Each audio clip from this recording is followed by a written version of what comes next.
Welcome to our podcast. It's meant to be beers on the balcony in our office in Melbourne CBD, but obviously in Melbourne we are shut down and locked down at the moment. So we're doing it virtually from our offices. Great to have you, Sean Elwick, ex-CIO of Swinburne University. Obviously, you've had a great journey to kind of get to where you are in your career. And very influential through your journey over the years. And today, mate, it's about getting to know you a bit more. It's about kind of all the information that you have stored in your huge brain over the last 20 odd years. We want to give that back to other people and hopefully make a difference for kind of aspiring leaders out there in the market. So obviously our relationship goes back a long way. We're from the same place in the UK and really looking forward to it. So why don't we start with our beer as it's the theme. So what have you got, mate? Well, I'm going on the theory that the best beer you had is the last one you had. Okay.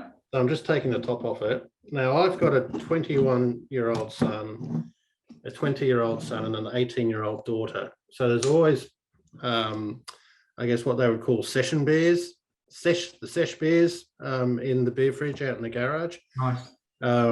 Yesterday in Melbourne was a beautiful day, 26 degrees. So we took the top off a couple of sesh beers, which was in the fridge, and it's the Byron Bay Brewery. Oh, nice. And it's a nice light beer. And what I like about it as well is because we are in lockdown, you just close your eyes and sip it, and you actually can think maybe you're in Byron Bay. That's what I'm going with today. So what did you vision when you're thinking you're on Byron Bay? A young Sean on a surfboard, surfing through the waves, or just a few chilled beers on the beach? Well, you wouldn't drink beer and then go for a surf, because that's obviously not responsible, and I wouldn't be telling my children or anyone to be doing that. I like hopping in the water. I am not a surfer, but I will body surf. So yeah, if I've got some nice little shore breaks where I can catch some waves, and then have a couple of refreshing ales afterwards, that's probably a perfect afternoon for me.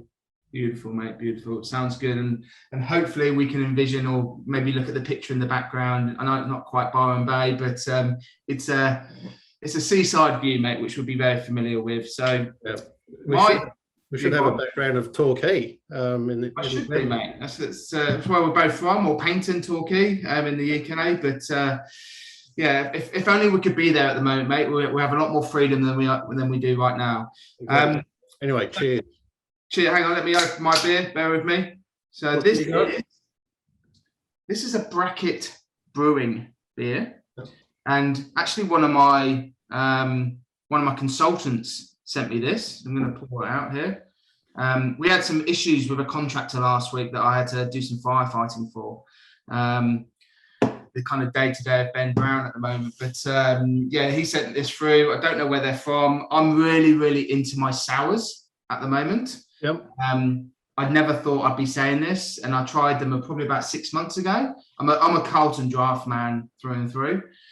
So to kind of deviate from that and to start cracking on to some of these craft beers and a sour, it's not really me, but I absolutely really do enjoy it. This one is an 8.5%, pretty strong we've just passed 11. So it'll be a quiet afternoon in the Brown household.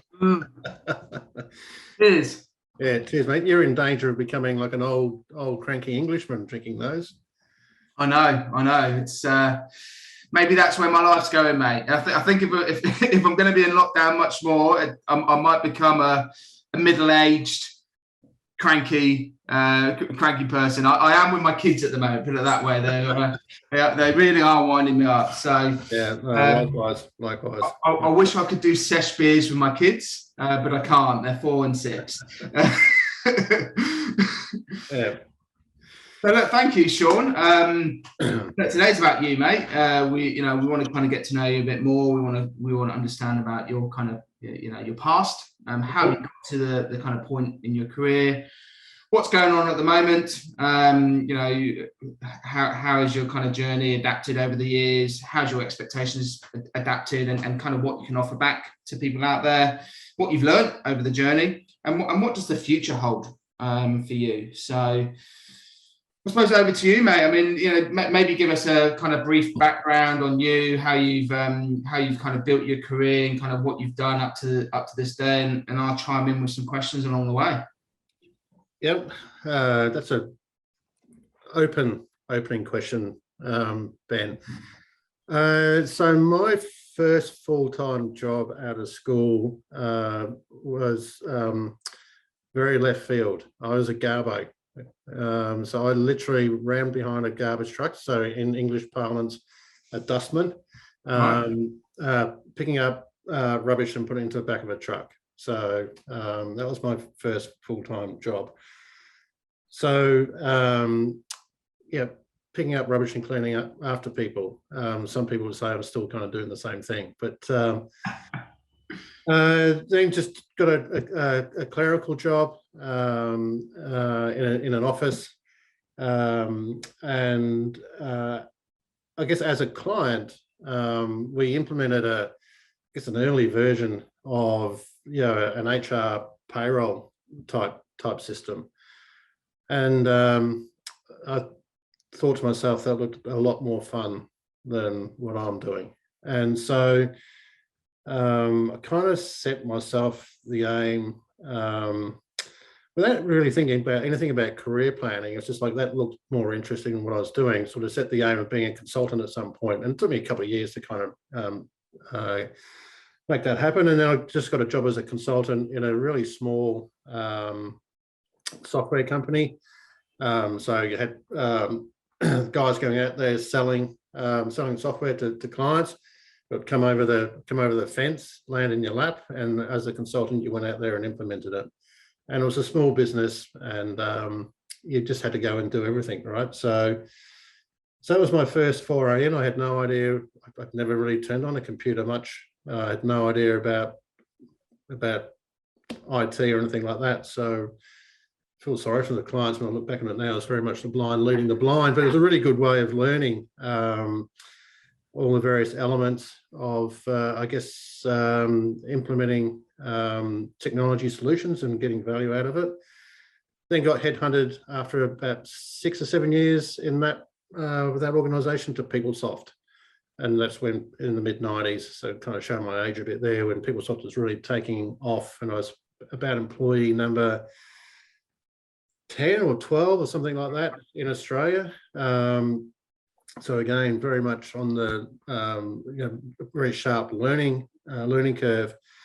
But that was really, I guess, an introduction to big organisations and big transformations, and people really making big, almost career bets on technology. And so again, leading edge, learning a lot.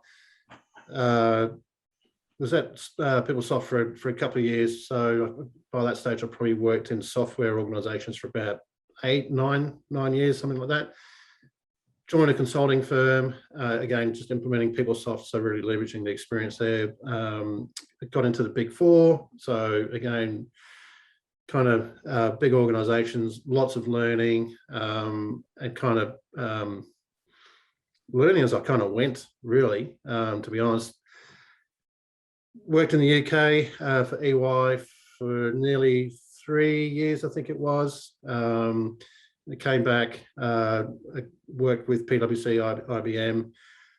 Got to the stage where, yeah, for the Big Four, I was a step below partner, had a really big sales target, and sort of came to the conclusion, or felt like I was just selling. And it's not that there's anything wrong with selling, but I really like solving problems and making a difference and progressing things.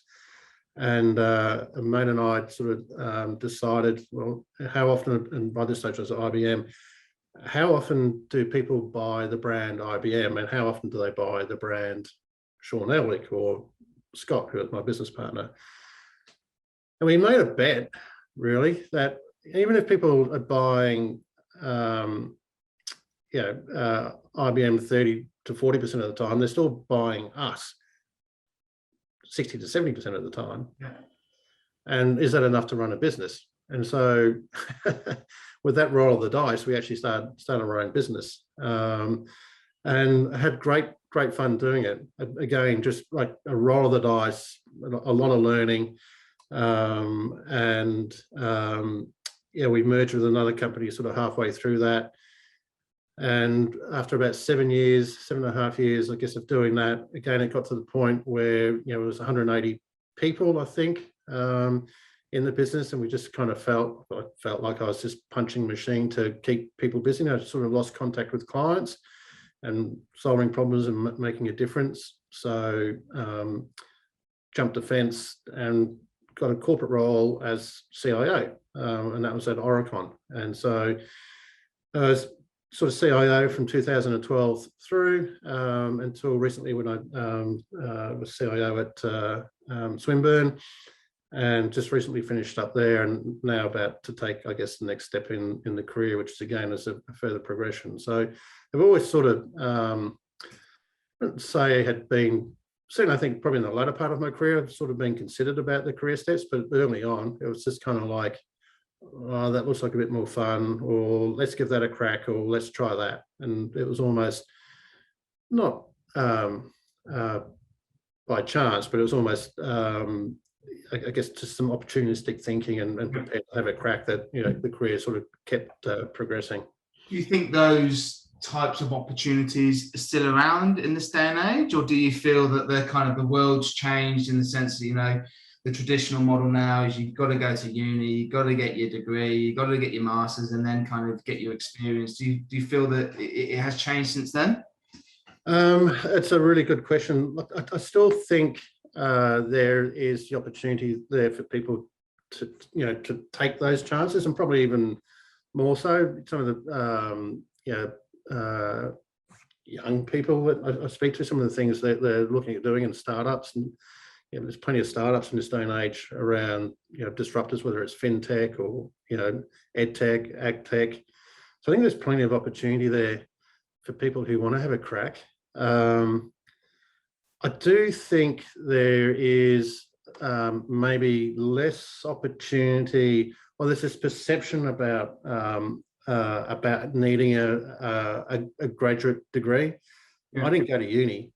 I ended up, I was a step below partner before I even started doing my master's. I went back and did a double master's. So I think there is probably, that might be a little harder, but I think once you're in, I think there are probably, I don't know, I reckon there might be more opportunity, really, just because there's tech so in everything, and there's so much disruption around that I do think that if people are prepared to have a crack, they can do so. Yeah. So from what you've learned over the years and the kind of journey up to this kind of point, you've got obviously young kids that are probably looking at either uni or getting into work right now. Yep. What advice do you give them? Do you feel they have to go to uni, or is it kind of a bit more organic than that? Look, I'm probably you're shaped by your upbringing and your life experiences, right? And I probably regret a little bit not sort of taking, like I was ducks in year 10 and then kind of didn't go to uni, and I kind of think, well, what if, or could have been? And it's a funny thing to think of when you've been successful. So certainly I think what I say to my kids is, you don't know what your career is going to be. There are going to be opportunities that are coming through. All the sort of commentary nowadays is that you'll have 4 or 5 different careers and jobs that in 15 years' time don't even exist today. So don't think about a job, but think about something that interests you, and think about something that's going to give you flexibility, because you're going to need to be flexible. And so just give yourself that base where you've got some flexibility and you have options going forward, and then kind of follow your interests from there. So it's about getting the base, but having flexibility is probably what I my kids probably are sick of me saying that. So yes, it's really about giving themselves options, really. And the other thing is, I think in this day and age, and what I have done without maybe consciously doing it, it's lifelong learning. You have to be curious as to what could happen. And I think that's the thing I try and put into them as well. So flexibility and curiosity are probably the key things. I think it's really important, especially for our business, where our values is growing as an individual. If you continue to kind of look to evolve and develop and improve and kind of grow as an individual, your kind of career will shape itself, because that's the right behavior. And if you've got the right behaviors underlying within kind of your values, then you're going to be going somewhere. And our business is so diverse, and I'm sure you've trained and developed so many different types of people with types of backgrounds and cultures and experiences. That kind of goes out the window in my view, it goes out the window to a certain degree, because if they've got the right mentality and behaviors behind that, they're going to be successful, right? And probably similar to you, when you were working as a dustman, you probably didn't think you were going to be a CIO one day. I doubt it very much. Right. I don't even know what a CIO was. I don't even think I'd seen a computer. We weren't flash for cash or anything like that. So it's funny you say that, though, because when I went to uni, I did a geography degree. Yeah. Did I ever think I'd be running a business? No. Did I ever think I'd be a recruiter? No. But what I've always done is I've always worked pretty hard, and that's helped me get to the point where I am today. And I think for my kids, if I'm kind of trying to develop them in the future, if they, and I've been doing something with my 6-year-old recently around pocket money and him actually understanding the value of money, and that's been life changing. Because he's actually gone, can I go and buy this now? So look, go and count your money, and it's $1 a day. Which I don't know if that's generous or not in this day and age. But well, I'll tell you, it's inflation since my kids are 6. Yeah, but he does a lot of chores. He cleans his room, he cleans up, he does some stuff, he helps dad, he helps mum, and it's been life changing for us. I'd definitely recommend anyone who's listening today to implement some sort of pocket money to their kids in whichever shape and form, and get them to realise, because when I was buying him little toys, he didn't realise that might have cost $10 or that might have cost $20, and now he actually does, and he saves his money and he counts it every night. But it's actually kind of teaching them kind of for the future, maybe it's too early 6, but I'm just laughing to myself. I'm waiting to when he's a teenager or a late teenager, and the bank of mum and dad will be kicking in, mate. Those life lessons are still being learned. Yeah, we'll be like, you were ripping me off for $1 a day, Dad. You owe me some money. Like labor. Yeah. Going back and obviously it's a long time ago, but I always look back at my first role, and from what I learned in that first role, I still utilise today. I think it's given me a really good grounding in kind of what I do. Being a dustman or in your first clerical role, is there anything that you can think of right now that you still kind of believe today, and you're still aligned to a certain degree, that's helped you build your career? Make sure you clean up your rubbish after you. Let's go first, clerical role. It's interesting that I think I've been blessed with a series of pretty good, I was going to say managers, but leaders. And so if I think about my first clerical role, but still, the guy who I reported to, John, empowered us pretty early. And we're a reasonably small team. But like you had a role to do, and that was your responsibility, and that's your accountability. But we kind of did it as a team as well. And I think some of those things have probably stayed with me, where you work as a team, and there's hierarchy and responsibility, or authority levels, but at the end of the day, you kind of work as a team to get the end result. And so I think just think some of the approaches that Sean took, and I said we're a small team, so we all had to pitch in, and you all had your responsibility. But I think things like that are probably have stuck with me. It's very much, I guess, part of my DNA in terms of I might be the CIO, and I was just saying this recently to the Swinburne guys in my farewell. Yeah, I might have been the CIO, but I'm still part of the team. Yeah, at the end of the day, we succeed as a team, right? And so that for me, that's what it's about, right? So yeah, I think they're probably things that sort of stick with me from those very, very early days. And the best leaders, I feel from my experiences, are the ones that set the example. You know, they lead from the front. You know, they bring people into the fold. You know, I think that things like that is absolutely critical to get the best engagement out of your team. Yeah, it's an interesting point about this leading from the front, isn't it? Because whilst I agree with the sentiment, I would challenge it just a little bit on a couple of things. Because if you're leading from the front, you are always at the front, right? And so, is that really developing, the future leaders? And if you think about a peloton, where they, that front person changes, and a flock of geese, who, when they're migrating, again, a flock of geese, and there's YouTube clips about geese flying and how they have a leader, and that leader will be there for a while, and then that leader will drop back, and another goose will take the front spot, right? And people will laugh, going, "Well, you're saying we're a bunch of geese, or I'm a goose." But this leading from the front, I get the sentiment. I think it's important that you give other people the opportunity to lead as well. Yeah. Because otherwise, you just get learned behaviour, and they're going to go, "Well, my leader will end up making that decision, or my leader will do that." And so I think it's important to truly collaborate and give people the chance to kind of step into things. So yeah, great point, mate. It's a really good point. I mean, we discussed this the other week about empowering staff. They're probably not going to excel in a role until they're empowered.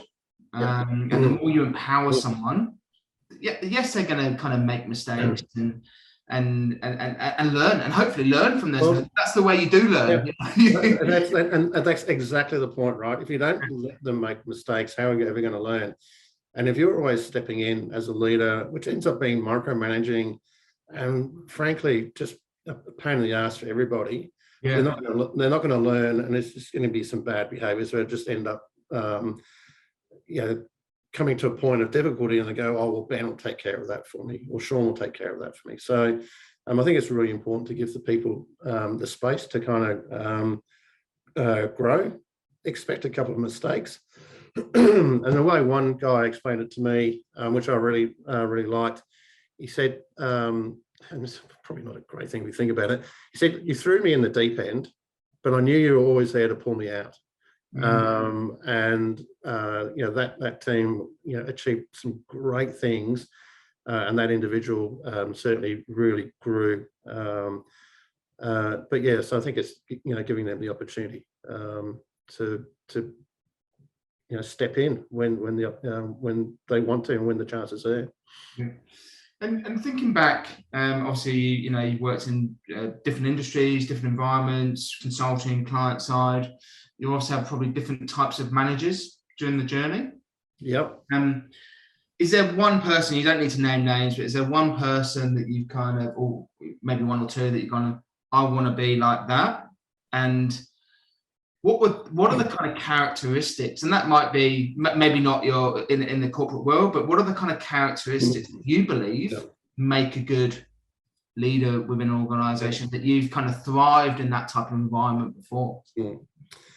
Like I said, there are some leaders who I've had the absolute privilege of working with, who I just go, "Oh, wow, they really shaped me."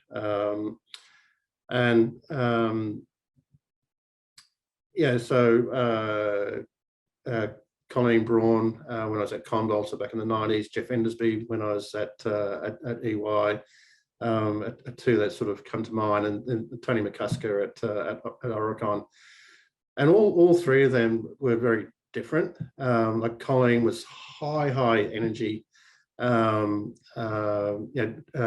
and actually interestingly, Jeff and Tony were similar in that they're almost like those wise old foxes kind of thing. Sorry guys if you're listening to this, but the old part. But they were just, they had the ability to take the step back and really consider things.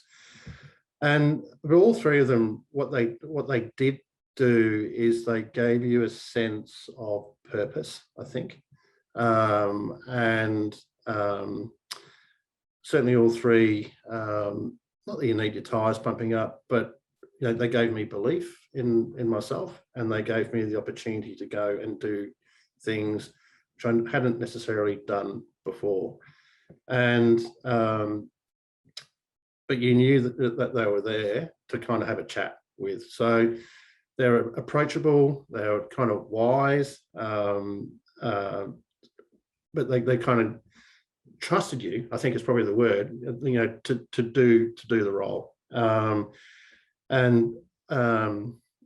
think probably those three have probably heavily shaped my career, really, to be honest. So yeah. Have you made any mistakes along? I'm sure you have, but is there any kind of big kind of regrets that you have? Or? Like how long do we have? I know. Yeah.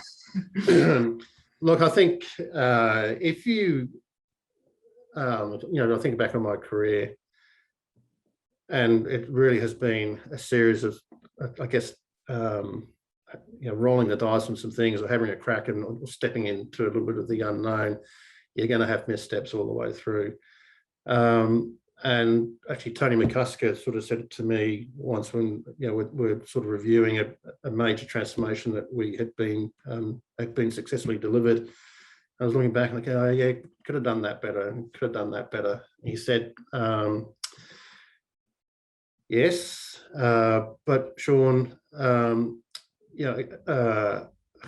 don't think he said a great batsman. A good batsman, when they've made a really good century, they'll look back and they'll realise there's probably a couple of missed shots in there. You're not going to make a great century without a couple of poor shots through there. But it's just learning from those poor shots, right? And not, because if you keep making poor shots, you're not going to make the century, sort of thing. And so I think, you're going to make mistakes, but it's important that you kind of learn from them. Yeah. I guess having said that, the one thing where I think I made some pretty fundamental errors was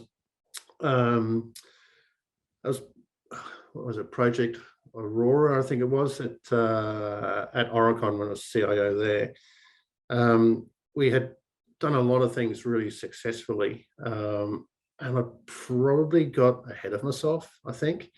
And we were looking at how do we continue the journey or the improvement that we're making. And a big part of the conversation that we were having is about commoditized IT and utility compute and stuff like that. And at Oricon at the time, we still did a lot of things ourselves that I felt, certainly for a global company, could be better done maybe by a third party, to free us up to actually then focus on higher value business value type activities.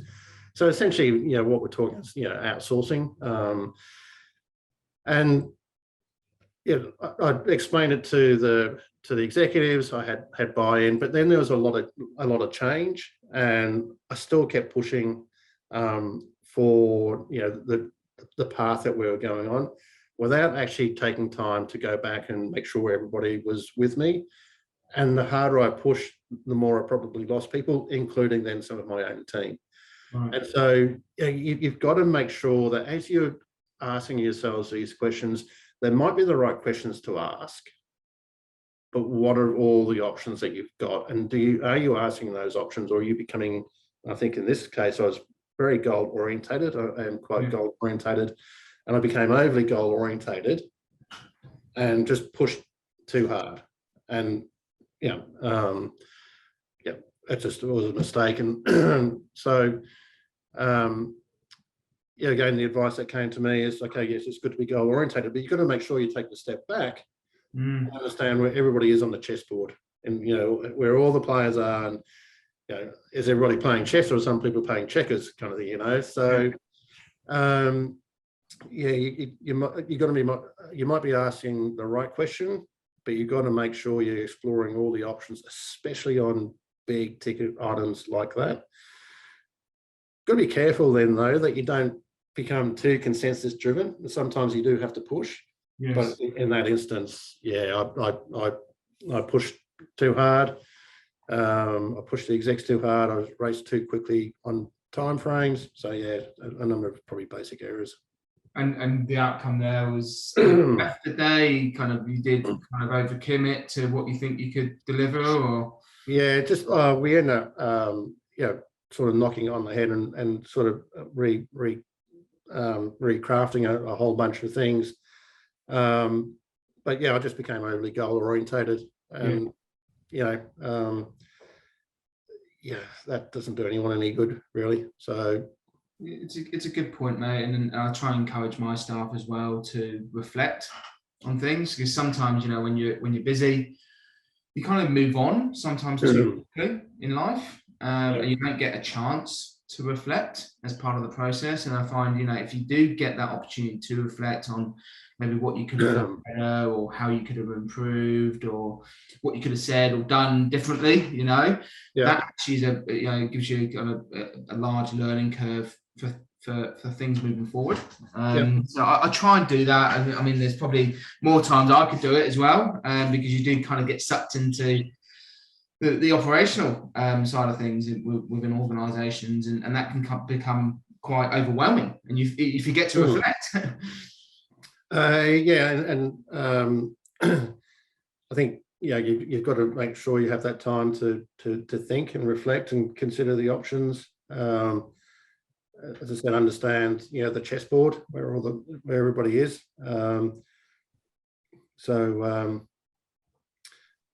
Doing it at the same time, like when you're a CIO, especially for a large organisation, there's always a lot coming at you. Yeah. So it's finding time making sure you find time to do that thinking. And yeah, as I said, sometimes you can just become fixated otherwise. Absolutely. So obviously it brings us to the kind of present.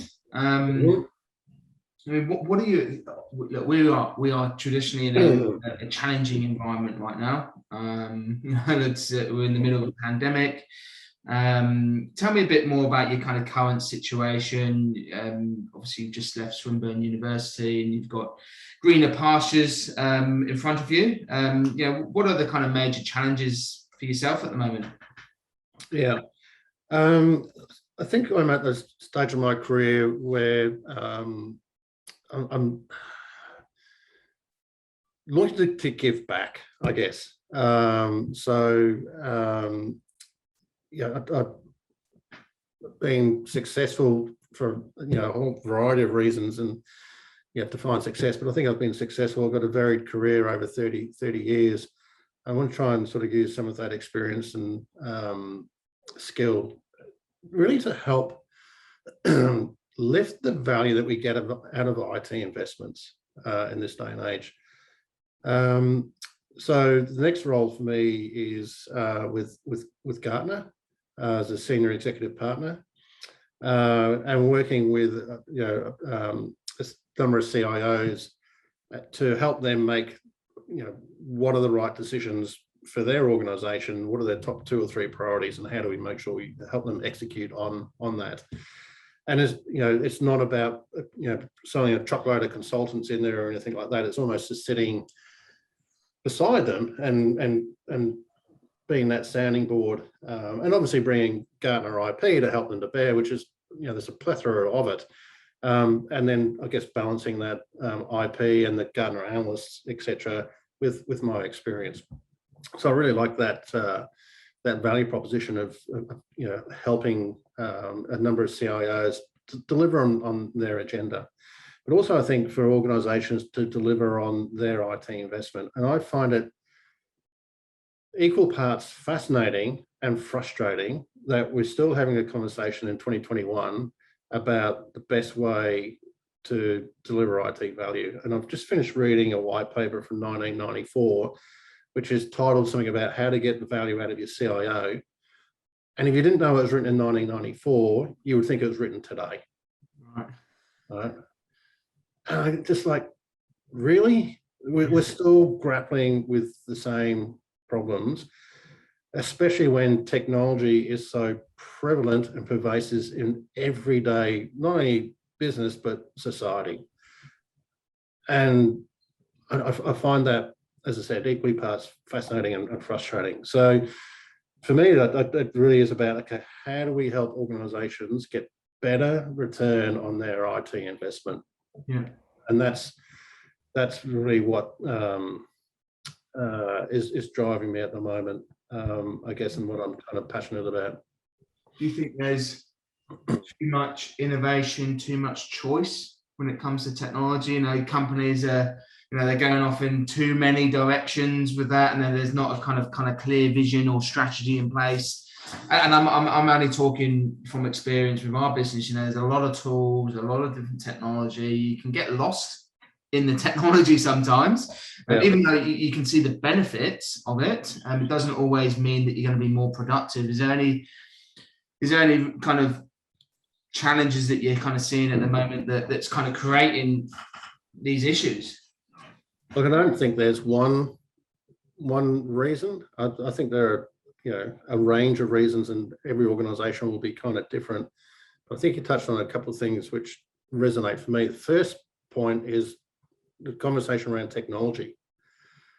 And if you compare the conversation a CFO would have, and this is a kind of, an assumption I want to sort of test, if you can, around how we treat our finances and how we manage our finances within an organization, and you compare a conversation that a CIO would have, and the conversation people have around, I want to use this bit of tech or that bit of tech, I think they're different, very different sort of conversations. And so I find it interesting that everybody has an opinion that we should use this technology. And as a CIO, you will get that continuously come to you from throughout the organization, that I think this little bit of tech is better than that little bit of tech. Right? Yeah. Now, it's good that people are invested, but I don't think a CFO is going to get someone come to him and say, I think we should leverage our finances this way, or we should, the way we're approaching our return on capital or our return on asset, we should do it this way. So I find that kind of interesting. Now, is that because the CIO is not having the right business conversations? Don't know. Or is it because people think they know, but I'm using this tech at home, so why can't I use it in the business? There's just, there's a lot to it. Are people trying to do too much? Or organizations trying to do too much? Potentially. Is it overly focused on tech rather than information, which is, in the CIO, it's information. So I think there's a range of things there. We continue to have these trends within IT. A few years ago, we had the chief digital officer. That seems to have gone away a little bit now. But now we have the CTO. So we've got the CIO and CTO. So again, we seem to be fragmenting the approach that we have to technology or investment and returns within an organization. So I'm rabbiting on there a bit, but I find it fascinating that we continue to have these problems. As I said, I think there are a range of reasons why, but yeah.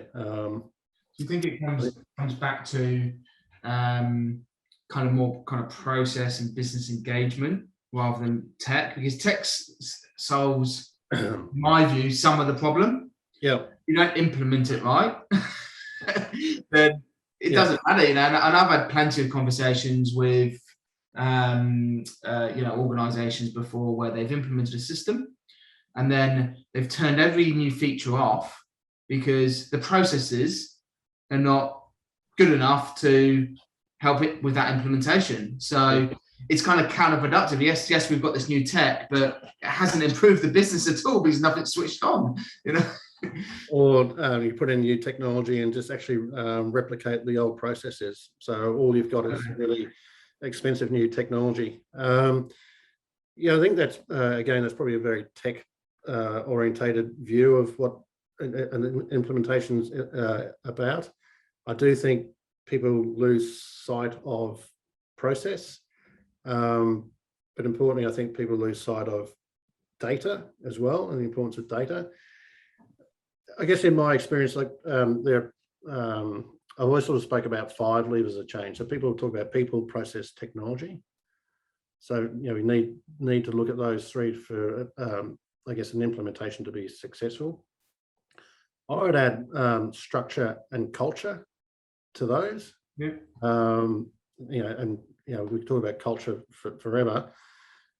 Recently, I've probably added a 6th, and that's data, because I continue to, I guess, observe that organisations probably don't have a handle on their data to the extent that they could have or should have. And with increasing focus around data privacy, obviously that's a concern. But also you start thinking about automation, AI, all those sort of things. They all rely on, a really good understanding of data. So I think not understanding your data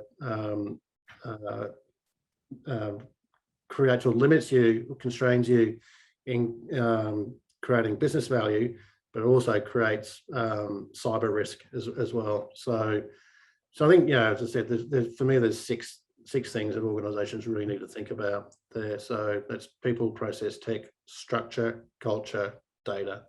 Yeah, I mean, it's interesting, the data one, because every business put it in a different area. Sometimes it reports into finance, sometimes it reports into technology, sometimes it's into operations. It hasn't really, even though it's very important to a lot of businesses, it hasn't really found its place yet. Yeah. And there's so much of it. What do we do with it? And then increasing amount of data as well. Yeah. Great. So obviously the future is about giving back, doing more advisory work, working and partnering with CIOs. Is there anything else that you're kind of looking to do? Where's your kind of career? Where do you envision your career going long term? For me, it's that advisory, I guess, chapter for my career. So I think the challenge will be not doing the do kind of thing. So and helping others. But for me, that's where I see I don't know, the next 10 years plus for me. So that will probably see me through to having beers on the balcony full time. Hopefully I'm there with you.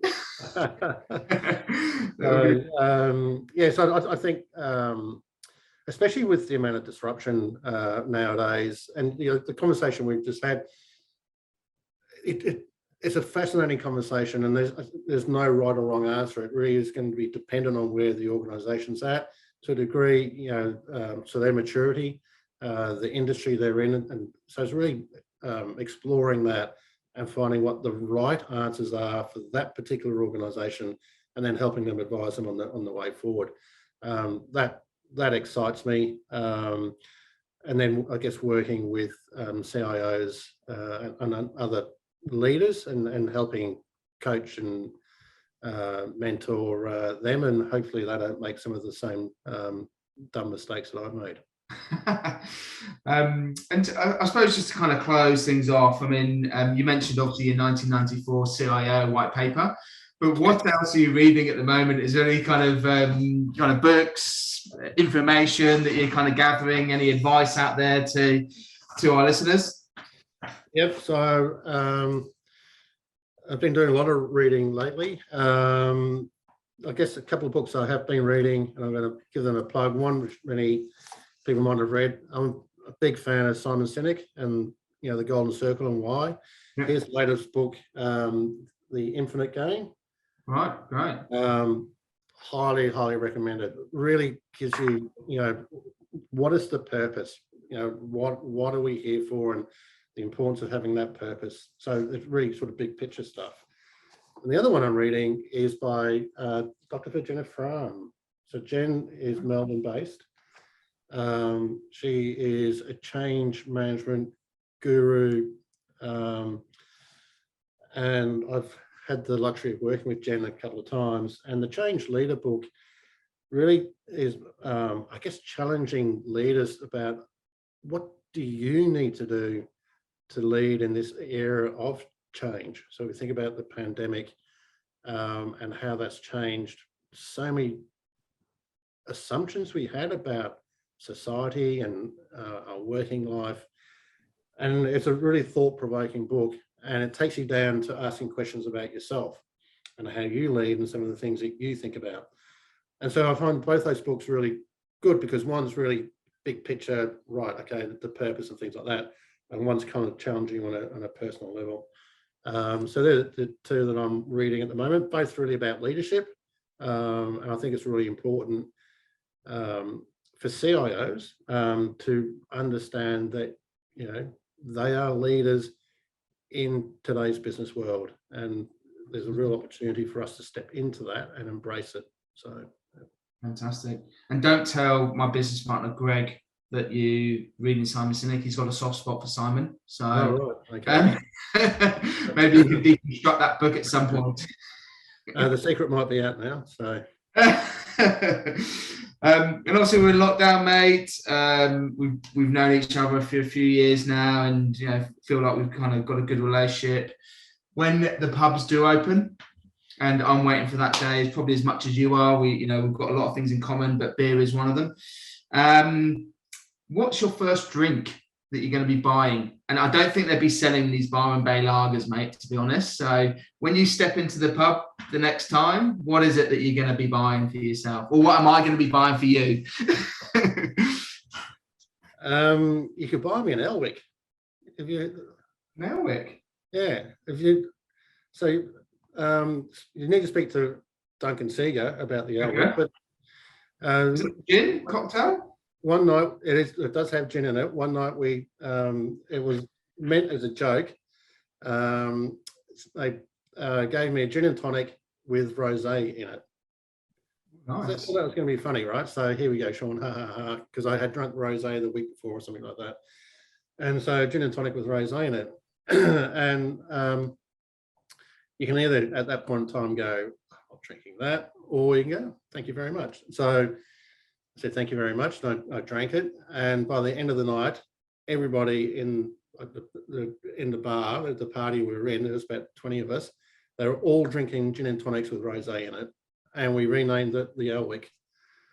There you go. I think when we catch up, people might say it's a way of destroying a good rosé or a way of destroying a good gin and tonic, but maybe we can have that. So I don't think you mentioned that. Like, I know when we went for dinner, I think it was last year at some point, maybe in between the lockdowns, we did have rosé. So, yeah.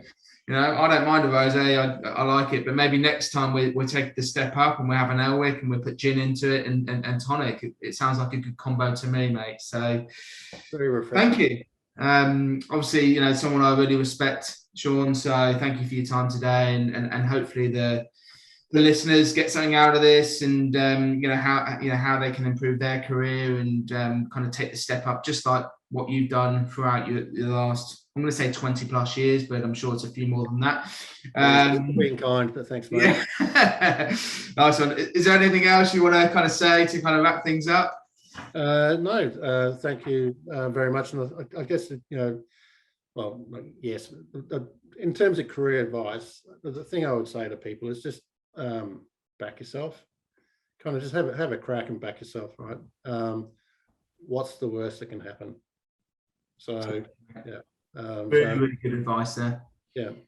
You don't want to die wondering. No. Like you started your own business, right? I started my own business. If you've got that itch, give it a scratch.